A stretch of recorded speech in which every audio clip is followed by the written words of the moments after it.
Hi అండి. మరి నేను ఈరోజు కర్రీ వచ్చేసి దోసకాయ చికెన్ అయితే వండానండి.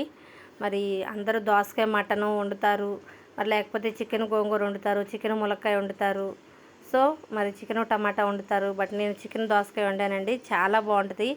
మరి చికెను దోసకాయ ఎలా అయితే మటన్ దోసకాయ కాంబినేషన్ ఎలా ఉంటుందో ఎక్సలెంట్గా అలాగే ఉంటుందండి. తప్పకుండా ఒకసారి ట్రై చేయండి. మరి మీకు ఎలా అనిపించిందో కామెంట్ సెక్షన్లో కామెంట్ చేయండి అండి.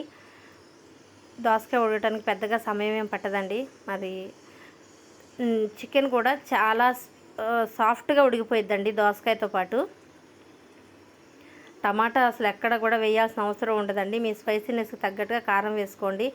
మరి టమాటా వాడితే కిడ్నీలో స్టోన్స్ ఎక్కువ వస్తాయని, లేకపోతే ఉన్నాయి పెరిగే అవకాశాలు ఉన్నాయని అనే విషయం నేను ఆల్రెడీ మీకు అంతకుముందు వీడియోలో చెప్పాను. మరి మా వారికి కిడ్నీలో స్టోన్స్ వచ్చినప్పుడు సర్జరీ చేసినప్పుడు డాక్టర్ గారు చెప్పింది ఏంటంటే మీరు టమాటా అవాయిడ్ చేసేయమని అన్నారు.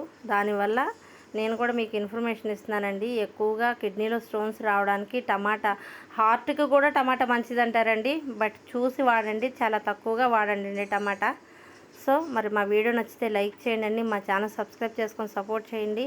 వైట్ రైస్ దోసకాయ చికెను అసలు ఎక్సలెంట్ కాంబినేషన్ అండి. మా వీడియో చాలామంది చూసి మంచి రెస్పాన్స్ ఇస్తున్నారండి. చాలా thanks. Please subscribe my channel. Thank you.